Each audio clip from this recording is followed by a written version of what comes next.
Plum cake முதல் போட்டது புரியலனால நான் போட்டிருக்கேன். நீங்கள் என்ன ஃப்ரூட் வேணாலும் ட்ரை ஃப்ரூட்ஸ் எடுத்துக்கோங்க. நான் 4 ஆரஞ்சு வந்து புழிஞ்சு எடுத்தேன். அது வந்து 1 கப்பு வந்தது. அதை போட்டு ஒரு 7 நிமிஷத்துக்கு அதை சிம்மிலேயே வச்சு ரெடி பண்ணிக்கோங்க. பண்ணிவிட்டு கொஞ்சம் நல்லா இதான உடனே முந்திரி பாதாமையும் அதில் சேர்த்துக்கோங்க. மீதியை வந்து கொஞ்சம் கேக்கு பாதி வெந்து வந்தோடனே அதில் போடணும்.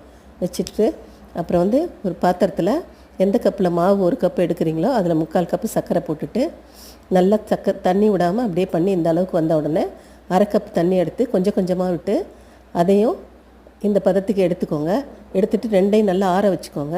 ஆற வச்சுட்டு ஒரு பவுலில் 1/2 கப் பால், 1/4 cup oil, 1 spoon vanilla essence விட்டுட்டு மாவு 1 கப்பு, பால் பவுடர் 3 ஸ்பூனு, 1 ஸ்பூன் வந்து baking powder, baking soda 1/2 teaspoon, அப்புறம் எல்லாத்தையும் அதில் கலந்துட்டு இந்த சினமன் பவுடர், ஜிஞ்சர் பவுடர்லாம் கலந்து இது மாதிரி ரெடி பண்ணி கேக்கு வச்சிங்கன்னா 30 நிமிஷத்தில் ஆயிரும்.